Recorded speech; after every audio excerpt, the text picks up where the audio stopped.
निकलो यहाँ से। अब तुम्हारी कोई जगह नहीं है इस घर में। सुनील भाई की आवाज गूंजी और उन्होंने मेरा बाजू इतनी जोर से झटका कि मैं दरवाजे पर मुंह के बल जा गिरी। मेरी आंखों के सामने मेरा आधा जला हुआ पासपोर्ट पड़ा था, जिससे अभी भी धुआं उठ रहा था, और मेरे कानों में मेरी नंद की जहरीली हंसी गूंज रही थी। देख क्या रही हो? दफा हो जाओ यहाँ से और भूल जाओ कि राहुल नाम का कोई इंसान जिंदा भी है। सुनील भाई ने नफरत से मुझे देखा। मैंने कांपते हुए सर उठाकर उनकी तरफ देखा। उनकी आंखों में अजीब सी अजनबियत और डर था। वही सुनील भाई जो मुझे हमेशा से छोटी बहन कहते थे, आज मुझे कूड़े की तरह बाहर फेंक रहे थे। ऊपर वाले के लिए मेरी बात तो सुनिए भाई। मैं बस इतना ही कह सकी। मेरे हाथ जुड़े हुए थे। मत लो मेरा नाम अपनी गंदी जबान से। उन्होंने दरवाजा जोर से मेरे मुंह पर दे मारा। लोहे का गेट बंद होने की आवाज के साथ ही मेरी दुनिया में भी अंधेरा छा गया और मैं सड़क पर अकेली रह गई। मुझे क्या पता था ये बेइज्जती सिर्फ शुरुआत है या किसी बहुत बड़े प्लान का हिस्सा। मेरा नाम दिव्या है। उस रात को याद करूं तो आज भी मैं डर कर रह जाती हूँ। लेकिन उस रात तक पहुंचने से पहले आपको ये जानना होगा कि मैं कौन हूँ और इस कीचड़ तक कैसे पहुंची। मैं एक बहुत गरीब परिवार से बिलोंग करती थी। हम 3 बहनें थीं और सबसे छोटा हमारा एक लाडला भाई था।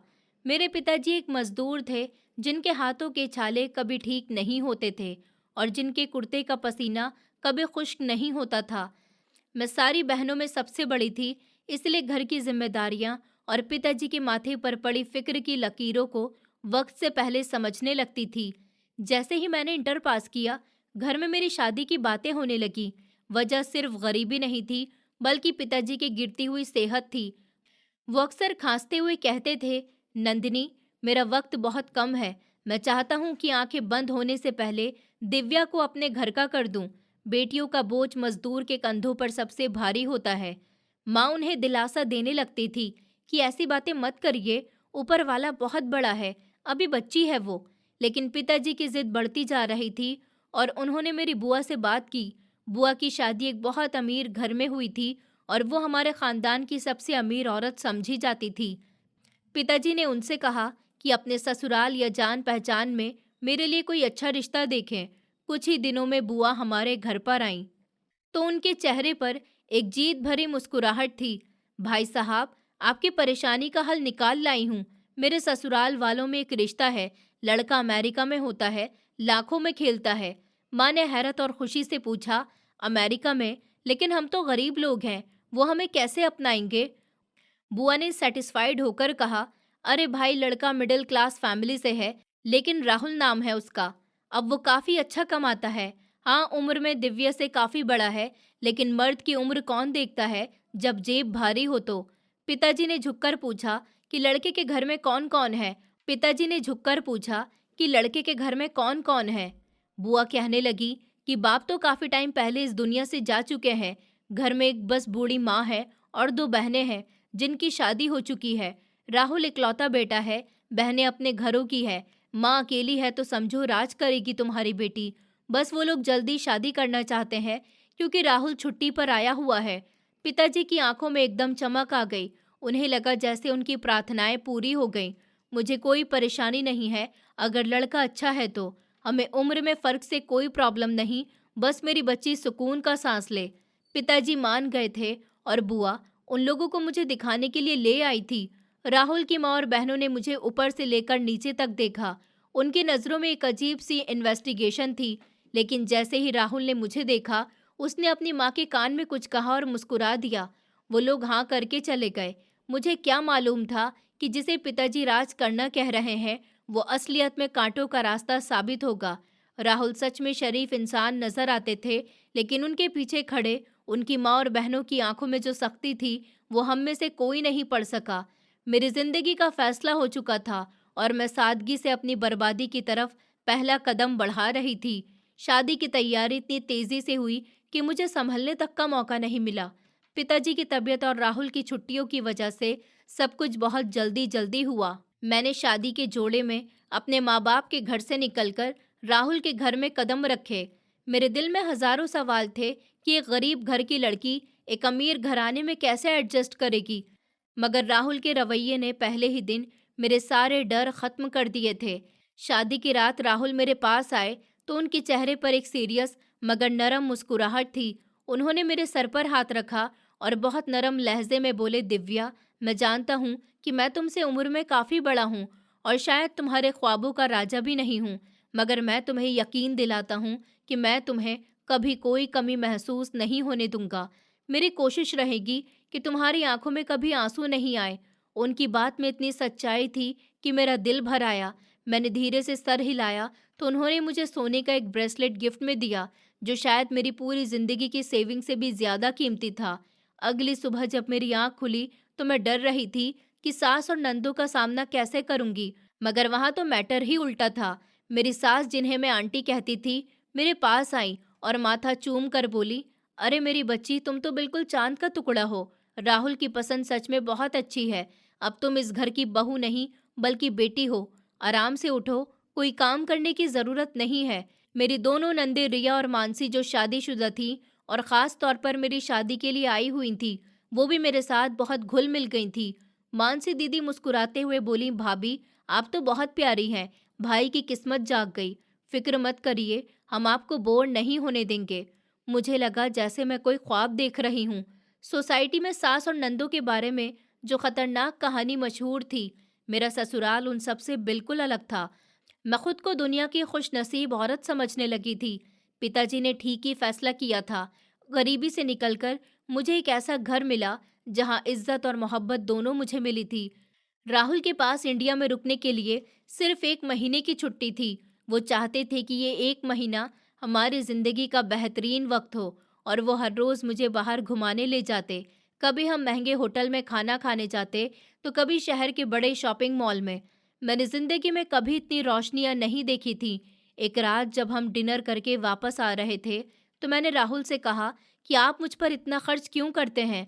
मैं तो सादी सी लड़की हूँ, मुझे इन सब चीज़ों की आदत नहीं है। राहुल ने मुस्कुराकर मेरा हाथ थामा और गाड़ी ड्राइव करते हुए बोले, दिव्या, मैं ये सब इसलिए करता हूँ क्योंकि तुम मेरी जिम्मेदारी हो और मेरी खुशी भी। मैंने सालों विदेश में अकेले मेहनत की है। अब जब तुम मेरी जिंदगी में आई हो तो मुझे लगता है कि इस कमाई की असली हकदार तुम हो। तुम बस खुश रहा करो। मैं राहुल की मोहब्बत में गिरफ्तार होती जा रही थी। वो उम्र में बड़े ज़रूर थे, लेकिन उनका दिल बहुत जवान और मोहब्बत से भरा हुआ था। उनकी मोहब्बत पाकर मैं अपनी गरीबी, अपना पुराना कच्चा घर और पास्ट की सारी परेशानियों को भूलती जा रही थी। सास भी मुझे बेटियों की तरह रखती थी और नंदी भी जब आती थी तो हंस खेल कर वक्त गुजारती थी। रिया दीदी के हस्बैंड सुनील भाई भी मुझे बिल्कुल अपनी छोटी बहन मानते थे। ज्यादातर रिया ही यहाँ आती रहती थी, मगर वक्त को जैसे पड़ लग गए थे। राहुल की छुट्टियां खत्म होने के दिन पास आते जा रहे थे। इस 1 महीने में हमने बहुत अच्छा वक्त गुजारा था, लेकिन अब अलग होने का ख्याल ही मेरे दिल को उदास कर रहा था। मुझे क्या खबर थी कि ये खुशियों का महीना असलियत में एक तूफान से पहले की खामोशी थी और मेरी पीठ पीछे एक ऐसा जाल बुना जा रहा था जिसके बारे में मैं सोच भी नहीं सकती थी। राहुल के वापस अमेरिका जाने के दिन पास आते जा रहे थे और मेरा दिल हर गुजरते वक्त के साथ डूबता जा रहा था। हाँ, मेरा ससुराल बहुत अच्छा था और मुझे यहाँ पर कोई प्रॉब्लम नहीं थी, लेकिन पति के बिना रहने का सोचते ही मेरे दिल में दर्द होता था। मैं सारा दिन खुद को बिजी रखने की कोशिश करती, लेकिन जैसे ही रात होती और राहुल को पैकिंग करते देखती तो आंखों में आंसू आ जाते थे। एक दिन राहुल अलमारी में अपने कपड़े सेट कर रहे थे कि मुझे रोते हुए देख लिया। वो फौरन मेरे पास आए और मेरा चेहरा अपने हाथों में लेकर बोले, दिव्या, तुम इतना परेशान क्यों हो रही हो? मैं कोई हमेशा के लिए तो नहीं जा रहा, ये तो बस रोजगार की मजबूरी है, वरना मेरा दिल भी तुम्हें छोड़कर जाने को नहीं मानता। मैंने सिसकते हुए कहा कि मैं जानती हूँ राहुल, लेकिन मेरा दिल बहुत घबरा रहा है। मैं आपके बिना इस घर में कैसे रहूंगी? मुझे आपकी आदत हो गई है। राहुल ने मुस्कुराते हुए मेरे आंसू साफ किए और एक ऐसी खबर सुनाई जिसकी मुझे बिल्कुल भी उम्मीद नहीं थी, कि तुम्हें ज्यादा परेशान होने की जरूरत नहीं है। हमारी शादी अभी हुई है, इसलिए मैं तुम्हें बहुत जल्द अपने पास अमेरिका बुला लूंगा। तुम्हारा पासपोर्ट और वीज़ा वगैरह बन जाए और डॉक्यूमेंट्स पूरे होंगे तो तुम जल्दी ही मेरे पास आ जाओगी। मैं हैरत और खुशी के साथ उसका मुंह देखने लगी। आप क्या सच कह रहे हैं? लेकिन राहुल, आप तो इकलौते बेटे हैं और आपकी माँ यहाँ अकेली रह जाएंगी। अगर मैं भी चली गई तो उनका ख्याल कौन रखेगा, वो तो बूढ़ी हैं। राहुल ने सेटिस्फाइड होकर जवाब दिया, देखो दिव्या, ये कुछ देर की ही तो बात है। वैसे भी बड़ी बहन की शादी पास में ही तो हुई है और छोटी भी पास ही रहती है। वो दोनों बारी बारी आकर माँ का ख्याल रख लेंगे। फिर जैसे ही मैं अपना बिजनेस पूरी तरह इंडिया में शिफ्ट करूँगा तो हम दोनों यहाँ वापस आ जाएंगे। लेकिन अभी हालात ऐसे हैं कि तुम्हें मेरे साथ ही रहना होगा। मैं वहाँ अकेला रह रहकर थक गया हूँ। मैं दिल ही दिल में खुश हो गई, क्योंकि हर लड़की की यही ख्वाहिश होती है कि वो शादी के बाद अपने हस्बैंड के साथ रहे। और वैसे भी हमारी शादी को सिर्फ 1 महीना गुजरा था। मैं दिल ही दिल में बहुत खुश हुई। ऊपर वाले ने मुझे इतना ख्याल रखने वाला हस्बैंड दिया। अगले दिन मैं अपने मायके गई तो मेरी दोस्त और रिश्तेदार मेरी किस्मत पर रश कर रहे थे। मेरे बचपन की दोस्त टीना ने मेरा हाथ दबाते हुए कहा कि यार दिव्या, तू तो बहुत ही खुश नसीब निकली। हमने हमेशा गरीबी और तंगी झेली है, लेकिन तेरे हस्बैंड ने तो आते ही तेरी जिंदगी बदल दी। सुना है तुझे अमेरिका बुला रहा है। मैंने शर्माते हुए हाँ के इशारे में सर हिलाया। हाँ टीना, वो कह रहे थे कि डॉक्यूमेंट तैयार होते ही मुझे बुला लेंगे। वो मेरे बिना वहाँ नहीं रहना चाहते। माँ ने भी मेरे माथे को चूमा और कहा कि ऊपर वाला तुझे हमेशा खुश रखे। बेटी, बस अपने घर को संभाल कर रखना, सास की देखभाल करना और हस्बैंड की बात मानना।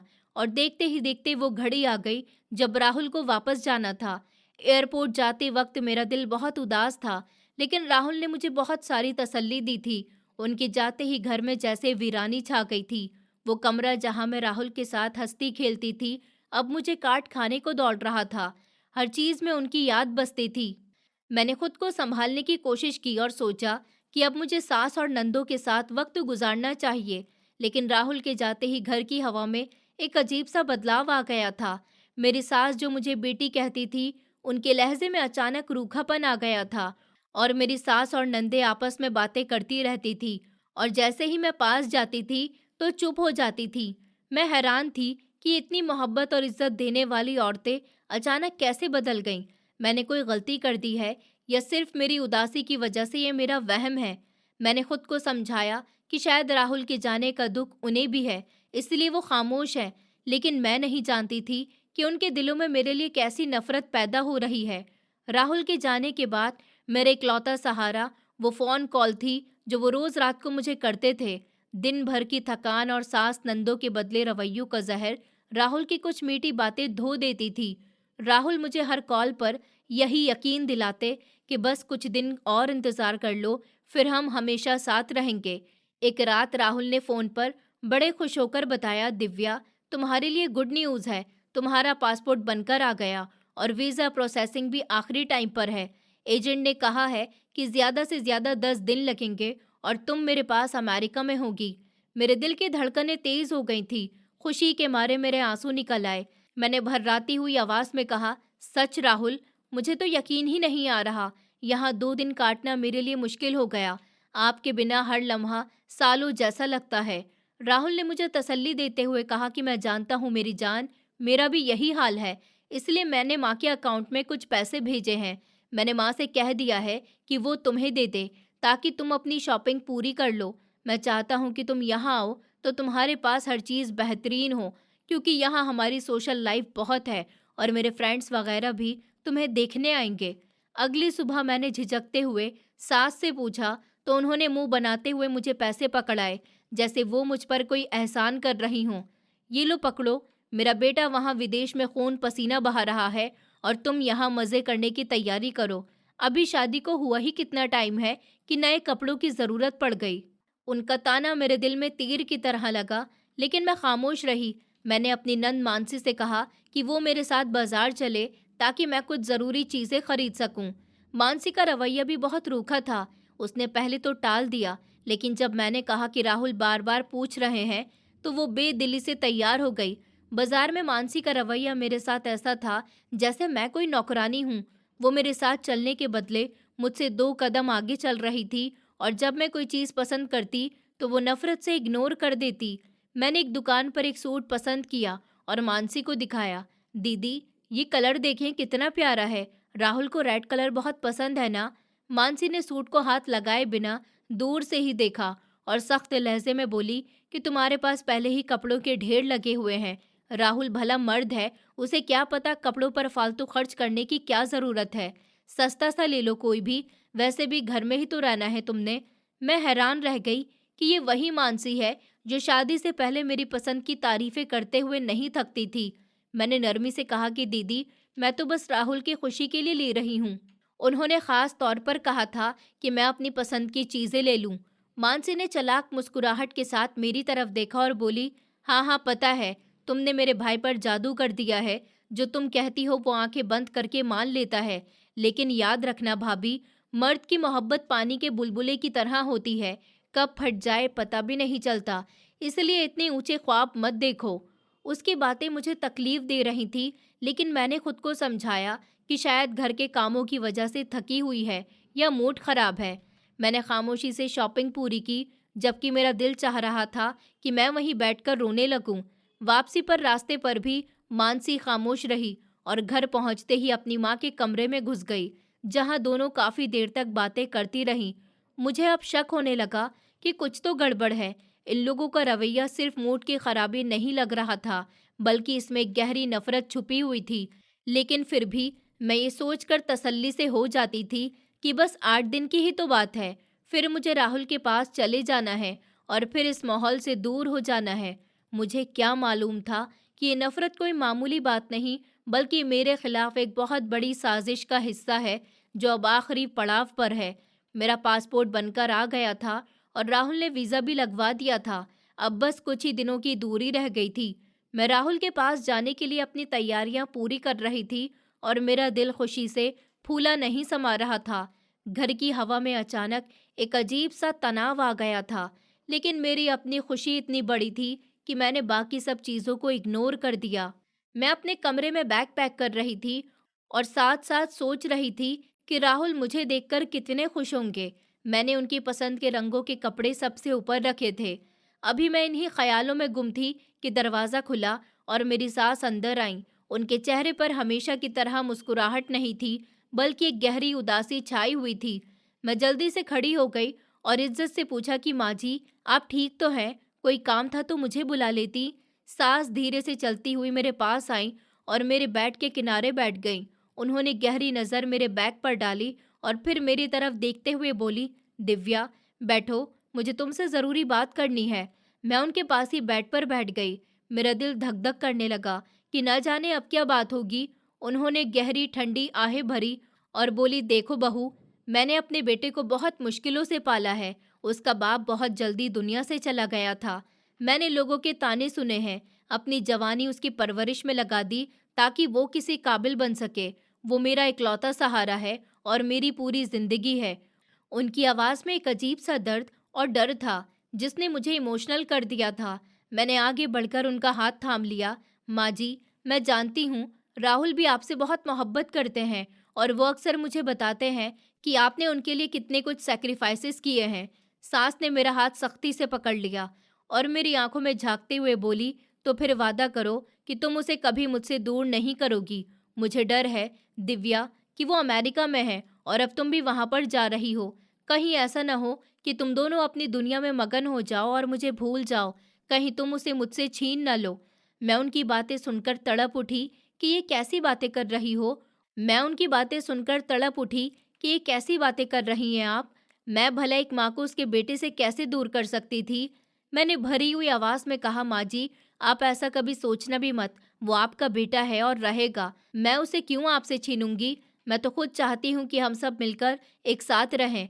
राहुल जल्दी ही अपना बिजनेस यहाँ सेटल कर लेंगे, फिर हम दोनों वापस आ जाएंगे और आपके साथ रहेंगे। आपको अकेला छोड़ने का तो हम सोच भी नहीं सकते। मेरी बात सुनकर सास थोड़ी देर के लिए खामोश हो गई। उनकी नजरें मेरे चेहरे पर जमी हुई थी, जैसे वो मेरे अंदर का सच ढूंढ रही हों। फिर वो अचानक खामोशी से उठी और बिना कुछ कहे कमरे से बाहर निकल गईं। उनके जाने के बाद मैं काफ़ी देर तक वहीं बैठी सोचती रही। मेरे दिल में ख्याल आया कि माँ है ना, इसलिए उनको ये सदमा लगा हुआ है कि शायद मेरा बेटा हमेशा के लिए मुझसे दूर हो जाएगा। जबकि राहुल तो काफ़ी सालों से बाहर थे, तो अब मेरे जाने से ये ऐसी बातें क्यों कर रही हैं। लेकिन इस वक्त मुझे उनकी बात बुरी नहीं लगी थी, बल्कि मैं उनके बारे में सोच रही थी कि शायद बुढ़ापे की वजह से वो अकेलापन महसूस कर रही हैं। मैं नहीं जानती थी कि उनकी बातें ममता का डर नहीं बल्कि एक नफरत भरी वार्निंग थी। वो मुझसे वादा नहीं ले रही थी बल्कि मुझे हमेशा के लिए अपनी जिंदगियों से भेज रही थी, लेकिन अपने अंदाज में। मैं सास की बातों को उनकी मोहब्बत समझकर तसल्ली से हो गई और दोबारा अपनी पैकिंग में बिजी हो गई, जबकि मेरी बर्बादी का जाल बुनने वाले दूसरे कमरे में बैठकर मेरे जाने का नहीं बल्कि मेरे बर्बाद होने का प्लान बना रहे थे। आखिरकार वो दिन आ गया जब मुझे शाम की फ्लाइट से अपने हस्बैंड के पास जाना था। सुबह का सूरज मेरे लिए एक नई उम्मीद की किरण लेकर निकला था। मैं बहुत खुश थी और खुशी खुशी सुबह सवेरे अपनी माँ से मिलने उनके घर गई। माँ ने मुझे गले लगाया तो उनकी आंखों में आंसू आ गए। माँ ने मेरा माथा चूमा और भरी हुई आवाज में बोली कि जा मेरी बच्ची, ऊपर वाला तुझे हमेशा खुश रखे।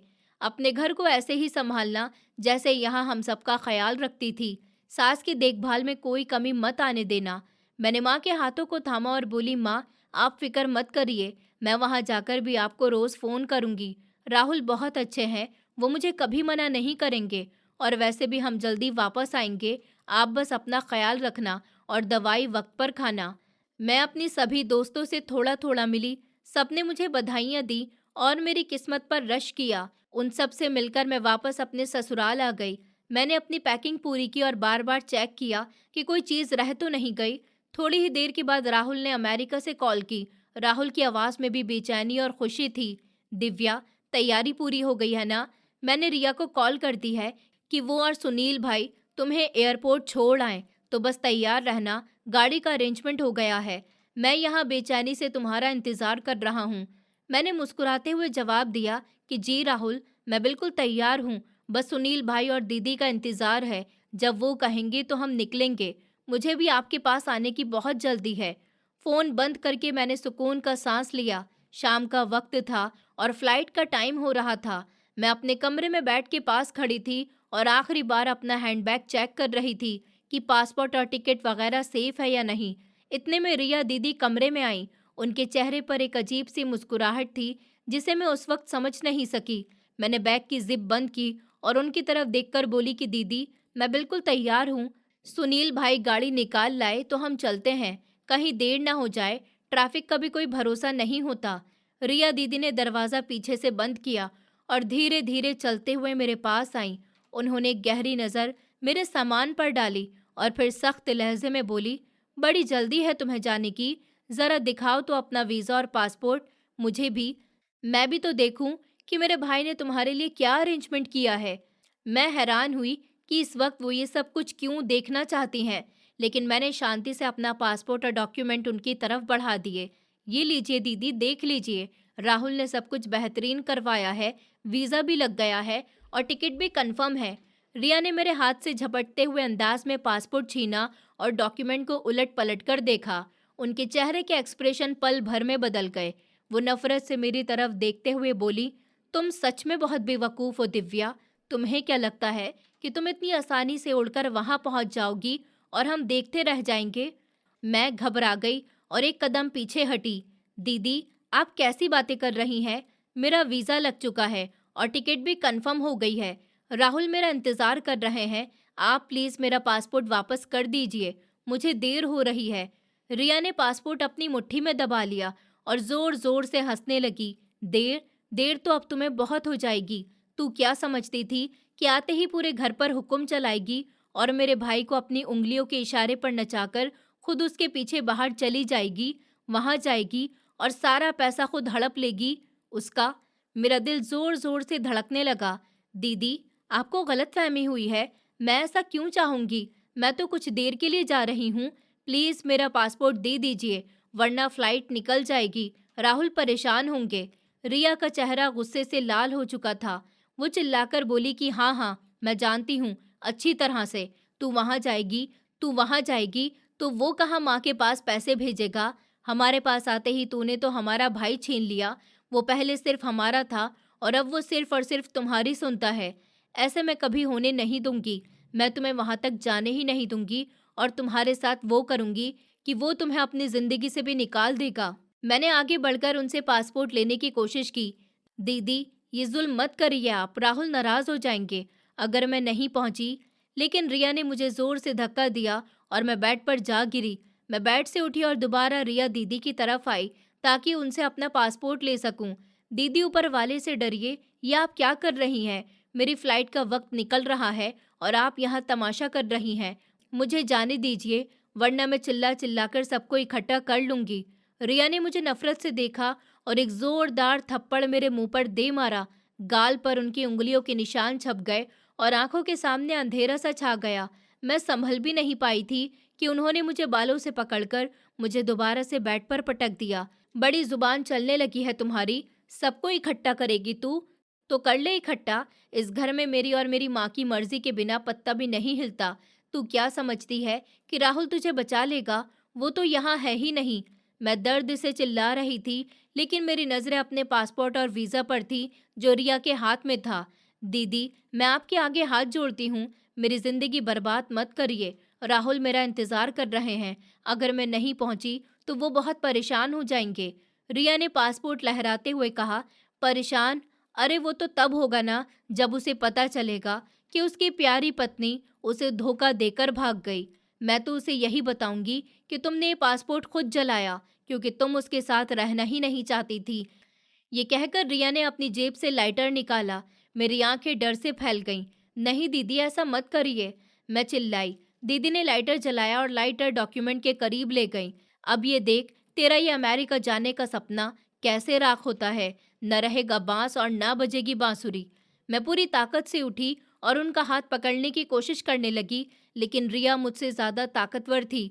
हम दोनों के बीच छीना झपटी हो रही थी कि अचानक से कमरे का दरवाजा जोर से खुला और सुनील भाई अंदर आए। मैंने उन्हें देखा तो मेरे अंदर की एक किरण जागी। सुनील भाई हमेशा खामोश रहते थे और मुझे बहनों की तरह समझते थे। मैं रोते हुए उनकी तरफ भागी और उनके कदमों में गिर गई। सुनील भाई, ऊपर वाले के वास्ते मेरी मदद करिए। देखिए दीदी क्या कर रही हैं, ये मेरा पासपोर्ट जला रही हैं, ये मुझे राहुल के पास नहीं जाने दे रही। आप तो समझदार हैं, इन्हें रोक दीजिए प्लीज। सुनील भाई ने एक नज़र मुझ पर डाली और फिर रिया की तरफ देखा। रिया थोड़ा घबराई, लेकिन फिर अकड़कर खड़ी हो गई। तुम यहाँ क्या कर रहे हो सुनील? जाओ बाहर, यह औरतों का मामला है। सुनील भाई ने तेजी से आगे बढ़कर रिया के हाथ से पासपोर्ट और डॉक्यूमेंट्स छीन लिए, इससे पहले कि आग उन्हें पूरी तरह अपनी लपेट में लेती। मैंने सुकून का सांस लिया कि अच्छा हुआ, उन्होंने मेरे डॉक्यूमेंट्स बचा लिए। रिया चिल्लाई, ये तुम क्या कर रहे हो? मुझे जला देने दो इसे, ये मनहूस हमारे घर पर कब्जा करना चाहती है। सुनील भाई ने डॉक्यूमेंट अपनी जेब में डाले और उनकी आंखों में एक अजीब सा डर आया था। वो मेरी तरफ मुड़े और मेरी सोच के उल्टे उन्होंने मुझे बाजू से पकड़कर जोर से खड़ा किया। तुम चुप रहो रिया, ये तुम औरतों को काम करने का ढंग नहीं आता। आग लगाओगी तो धुआं उठेगा और मोहल्ले वाले इकट्ठे होंगे। इस परेशानी का हल मेरे पास है। मैं हैरत से सुनील भाई को देखने लगी। भाई, आप ये क्या कह रहे हैं? सुनील भाई ने मुझे इतनी जोर से झटका दिया कि मैं दरवाजे से टकराई। खबरदार जो मुझे भाई कहा, तुम जैसी लड़कियां भाई कहने के लायक नहीं होती। बहुत शौक है ना तुम्हें घर से निकलने का, तो चलो आज मैं तुम्हें निकालता हूँ। मैं हैरान रह गई थी, ये वही सुनील भाई थे जिससे मैं मदद मांगी थी। उन्होंने मेरा बाजू इतनी सख्ती से जकड़ रखा था कि मुझे लग रहा था कि हड्डी टूट जाएगी। वो मुझे घसीटते हुए कमरे से बाहर लाने लगे। रिया के चेहरे पर एक चालाक मुस्कुराहट फैल गई। हाँ सुनील, यही ठीक है, इसे ऐसे धक्के देकर निकालो कि इसे अपनी औकात याद आ जाए। बाहर लॉन में मेरी सास कुर्सी पर बैठी ये सारा तमाशा देख रही थी। मैंने रोते हुए उन्हें पुकारा, माँ जी, ऊपर वाले के वास्ते मुझे बचा लीजिए। मैंने आपका क्या बिगाड़ा है? मैं तो आपकी बेटी थी। मेरी सास ने मुंह फेर लिया और सख्त लहजे में बोली, बेटियां घर जोड़ती हैं, तोड़ती नहीं हैं। तुमने मेरे बेटे को मुझसे छीनने की कोशिश की है, अब भुगतो अपना अंजाम। सुनील भाई मुझे घसीटते हुए मेन गेट की तरफ ले जा रहे थे। मैंने अपने पैर जमीन पर जमाए और रुकने की कोशिश की, लेकिन उनकी ताकत के सामने मैं कुछ भी नहीं थी। छोड़िए मुझे, मैं कहीं नहीं जाऊंगी। राहुल को आने दीजिए, मैं उन्हें सब बता दूंगी। सुनील भाई रुके नहीं और जोरदार आवाज में बोले, भूल जाओ इस नाम को, अब वो तुम्हें कभी नहीं मिलेगा। मैं तुम्हें ऐसी जगह छोड़ कर आऊंगा जहां तुम्हारा नामो निशान भी नहीं मिलेगा। और तुम लोग फिक्र मत करो, मैं राहुल को बता दूंगा कि ये घर से जेवर और पैसे लेकर भाग गए। फिर देखना वो कैसे इसे अपनी जिंदगी से बाहर निकालता है। रिया ने पीछे से आवाज लगाई, हाँ ले जाओ इसे, और ख्याल रखना कि ये दोबारा इस गली में नजर न आए। हमारी इज्जत खराब कर दी है इसने। सुनील भाई ने गेट खोला और मुझे कूड़े के ढेर की तरफ सड़क पर धक्का दिया। मेरा दुपट्टा मेरे कंधों से सरक गया और मैं नंगे पैर सड़क पर खड़ी कांप रही थी। गली सुनसान थी और कोई मेरी मदद को आने वाला नहीं था। सुनील भाई ने मेरी कलाई दोबारा पकड़ी और मुझे अपनी गाड़ी की तरफ धकेला। बैठो अंदर, इससे पहले कि कोई देखे। आज तुम्हारा किस्सा हमेशा के लिए खत्म कर दूंगा। मैं डर से थर-थर कांप रही थी। मुझे यकीन हो गया था कि आज मेरी जिंदगी की आखिरी रात है। मेरे अपने ही लोग मेरे शिकारी बन चुके थे। सास और नंद गेट पर खड़ी मुस्कुरा रही थी और मैं बेबसी का पुतला बनी गाड़ी में बैठने पर मजबूर हो गई थी। मुझे क्या मालूम था कि सुनील भाई मुझे मौत के घाट उतारने के लिए ले जा रहे हैं, ये किसी और अंधेरी खाई में।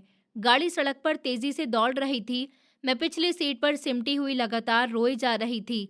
सुनील भाई की खामोशी मेरे डर को और बढ़ा रही थी। मेरे दिमाग में तरह तरह की बातें आ रही थी कि अब ये मुझे कहाँ लेकर जाकर मारेंगे या किसी सुनसान जगह फेंक देंगे। मैंने हिम्मत करके कांपती हुई आवाज में दोबारा उनसे बात करने की कोशिश की। सुनील भाई, ऊपर वाले का वास्ता है, मुझे जाने दीजिए। मेरी क्या गलती है? मैंने तो कभी आप लोगों का बुरा भी नहीं चाहा। मुझे यहीं पर उतार दीजिए, मैं खुद कहीं चली जाऊंगी, लेकिन मेरी जान छोड़ दीजिए। सुनील ने फ्रंट मिरर से मेरी तरफ देखा, लेकिन उनके चेहरे पर अभी भी वही सख्ती थी जो घर से निकलते वक्त थी। उन्होंने सख्त लहजे में जवाब दिया, मैंने कहा ना खामोश बैठी रहो। अभी वो वक्त नहीं आया कि मैं तुम्हारी कोई बात सुनूं। बस प्रार्थना करो कि हम सही तरीके से मंजिल तक पहुंच जाएं। उनके लहजे में मेरी रही सही उम्मीद भी तोड़ दी थी।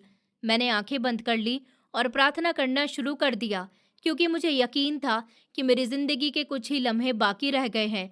लगभग आधे घंटे के सफर के बाद गाड़ी एक अनजानी बिल्डिंग के सामने रुकी।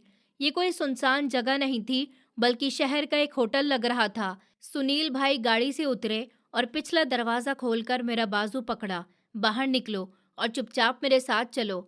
अगर यहाँ कोई तमाशा करने की कोशिश की तो अच्छा नहीं होगा। मैं मजबूरी में उनके साथ चल पड़ी। वो मुझे होटल के हॉल से गुजारते हुए कमरे की तरफ ले गए। मेरे पैरों में जान नहीं थी, लेकिन उनकी पकड़ मेरी बाजू पर बहुत मजबूत थी। उन्होंने कमरे का दरवाज़ा खोला और मुझे अंदर धक्का दिया। मैं कमरे के दरवाजे के पास खड़ी कांप रही थी कि अब क्या होगा।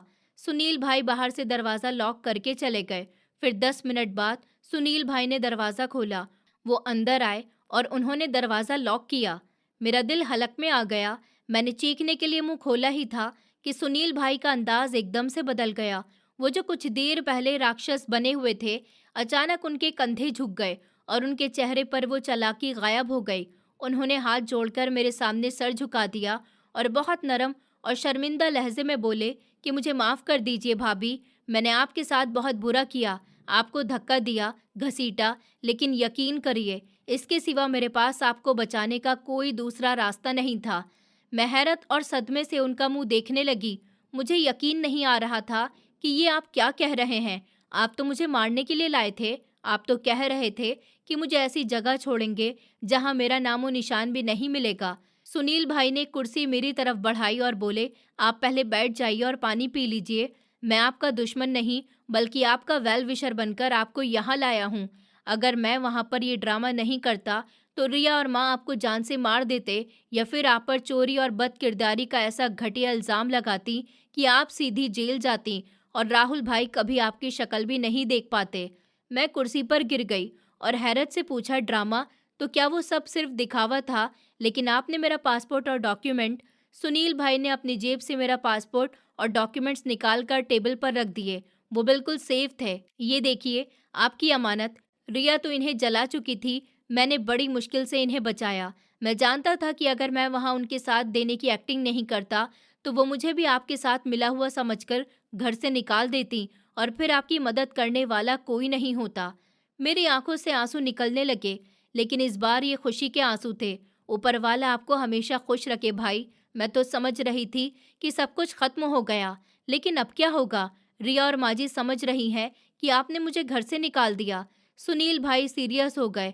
हाँ, वो यही समझ रही हैं और मैंने उन्हें यकीन दिलाया कि मैं आपको किसी गंदी जगह छोड़ आया हूँ ताकि वो तसल्ली से हो जाएं। ये उनका प्लान है कि वो राहुल भाई को कॉल करके बताएंगी कि आप जेवर और पैसे लेकर किसी और के साथ भाग गईं। वो राहुल भाई के दिल में आपके खिलाफ इतनी नफरत भर देना चाहती हैं कि आपको वो तलाक दे दे। मैं डर गई थी, तो राहुल उनकी बात मान लेंगे, वो तो मुझसे मोहब्बत करते हैं। सुनील भाई तसल्ली से होकर मुस्कुराए और अपना मोबाइल निकाला। आप फिक्र मत करिए, मैंने रास्ते में ही राहुल भाई को मैसेज कर दिया था और अभी होटल पहुंचकर उन्हें कॉल पर सब कुछ बता दिया। वो सच्चाई जान चुके हैं, वो अभी आपसे बात करेंगे। उन्होंने नंबर मिलाया और फ़ोन मेरे हाथ में दे दिया। दूसरी तरफ से राहुल की घबराई हुई आवाज़ आई, दिव्या, दिव्या तुम ठीक हो? सुनील भाई ने मुझे सब कुछ बता दिया। मुझे यकीन नहीं आ रहा कि मेरी अपनी माँ और बहन तुम्हारे साथ ऐसा कर सकती हैं। राहुल की आवाज़ सुनकर मैं फूट फूट कर रो पड़ी। राहुल, मुझे यहाँ से ले जाइए। मैं बहुत डर गई थी। अगर सुनील भाई नहीं होते तो आज मैं जिंदा नहीं होती। राहुल ने मुझे तसल्ली दी कि तुम रो मत मेरी जान। सुनील भाई ने मेरी आंखें खोल दी हैं। मैं समझ रहा था कि वो लोग तुमसे प्यार करते हैं, लेकिन वो तो सांप निकले। तुम सुनील भाई पर भरोसा रखो, वो तुम्हें कुछ नहीं होने देंगे। तुम कुछ दिन इसी होटल में रहोगी।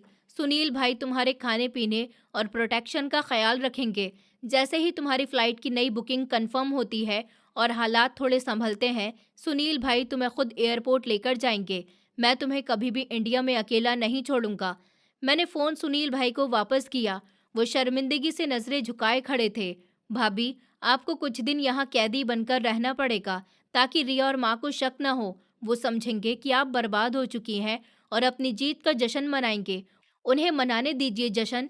मैं आपकी इज्जत पर आंच नहीं आने दूंगा।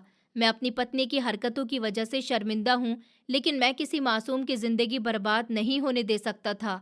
मैंने हाथ जोड़कर उन्हें थैंक यू कहा कि आपने मुझे नई जिंदगी दी है। भाई, मैं ये एहसान कभी नहीं भूलूंगी। सुनील भाई जाने लगे और रुककर बोले, बस आप दरवाज़ा अंदर से बंद रखना और किसी के लिए भी मत खोलना सिवाय मेरे। मैं खाना लेकर आऊँगा। राहुल भाई आपके साथ कांटेक्ट में रहेंगे। अब लड़ाई शुरू हो चुकी है और जीत सच्चाई की होगी। वो चले गए और मैंने दरवाज़ा लॉक कर लिया। मेरा दिल अब सुकून में था। मुझे होटल के कमरे में अकेलेपन से डर नहीं लग रहा था, क्योंकि मुझे मालूम था कि मेरा हस्बैंड मेरे साथ है और मेरा एक भाई मुझे प्रोटेक्ट कर रहा है। बाहर मेरी नंद और सास अपनी साजिश की कामयाबी पर खुशी मना रही थी, लेकिन वो नहीं जानती थी कि उनकी साजिशें उनकी बर्बादी करने वाली है। 2 दिन इस होटल के बंद कमरे में गुजारने के बाद आखिरकार दरवाजे पर दस्तक हुई। मैंने डरते डरते दरवाज़ा खोला तो सामने सुनील भाई खड़े थे। उनके हाथ में टिकट था और कुछ बैग्स जिसमें मेरी ज़रूरत का थोड़ा बहुत सामान था। उसमें एक शॉल थी। सुनील भाई ने जल्दी से कहा कि भाभी, जल्दी से तैयार हो जाइए, हमारी फ़्लाइट का टाइम हो गया। मैंने सब अरेंजमेंट कर लिया है। रिया और माँ इस वक्त अपनी कामयाबी का जश्न मना रही हैं और रिश्तेदारों को फ़ोन करके आपके भागने की झूठी कहानी सुना रही हैं। ये अच्छा वक्त है निकलने का। मैंने कांपते हाथों से शॉल पहनी और अपना बैग उठाया। ऊपर वाला आपको हमेशा खुश रखे भाई, आपने मुझे नई जिंदगी दी है। हम खामोशी से एयरपोर्ट पहुंचे। सुनील भाई मुझे एयरपोर्ट तक छोड़ने आए और जाते हुए बोले, बस यहाँ से आगे का सफ़र अब आपको अकेले करना है। राहुल भाई अमेरिका एयरपोर्ट पर आपका इंतज़ार कर रहे होंगे। आप बेफिक्र होकर जाइए और अपने दुश्मनों की फिक्र मत करिए, मैं उन्हें संभाल लूँगा। प्लेन का सफ़र कैसे गुजरा मुझे कुछ पता ही नहीं चला। मेरा दिल बस राहुल से मिलने के लिए बेचैन था। जैसे ही मैं अमेरिका एयरपोर्ट से बाहर निकली तो सामने राहुल खड़े हुए थे। उन्हें देखते ही मेरा कंट्रोल ख़त्म हो गया था।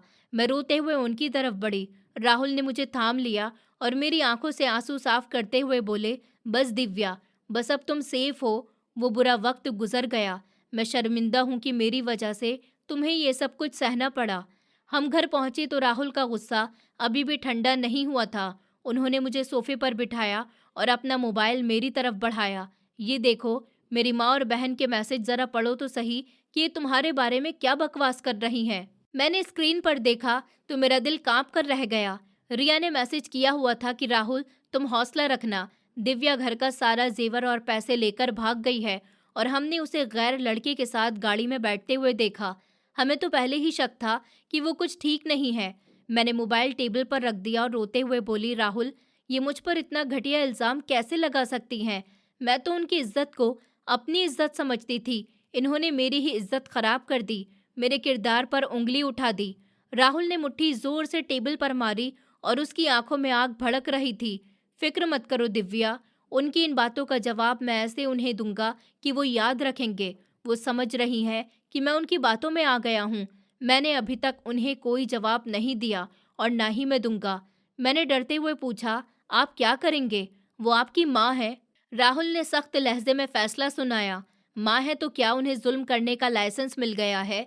मैंने आज ही बैंक को कॉल कर कर अपना जॉइंट अकाउंट अलग करवा दिया है और माँ को जाने वाला हर महीने का खर्चा भी बंद करवा दिया है।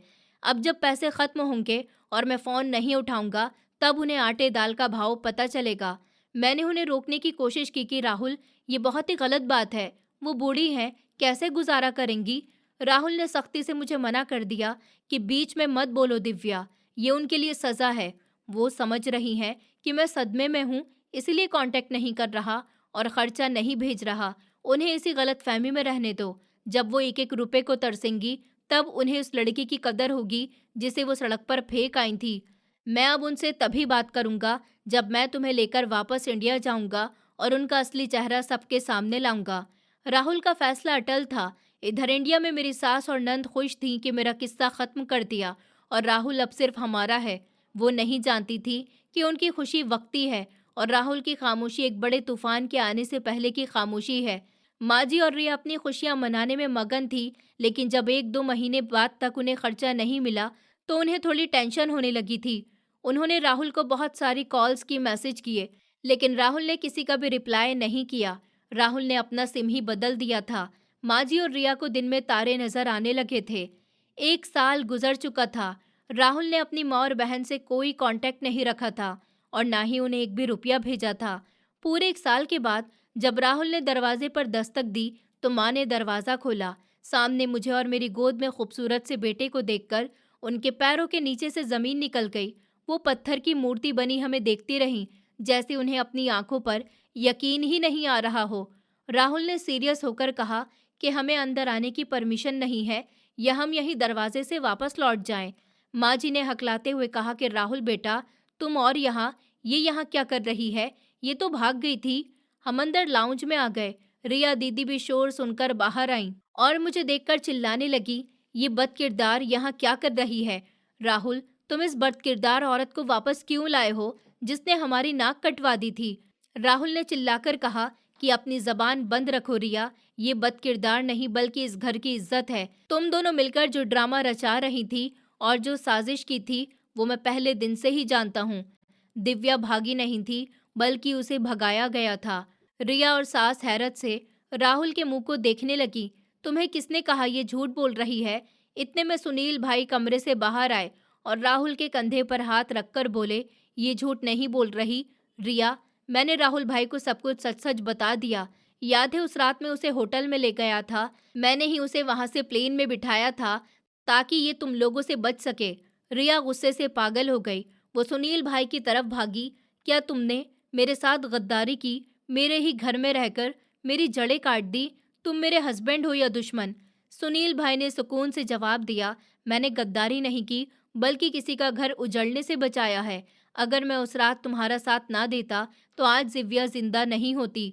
रिया, जरा सोचो, अगर मैं तुम्हें ऐसे ही रात के अंधेरे में धक्के देकर निकाल दूं और तुम्हारे बच्चों को तुमसे छीन लूं, तो तुम्हें कैसा महसूस होगा?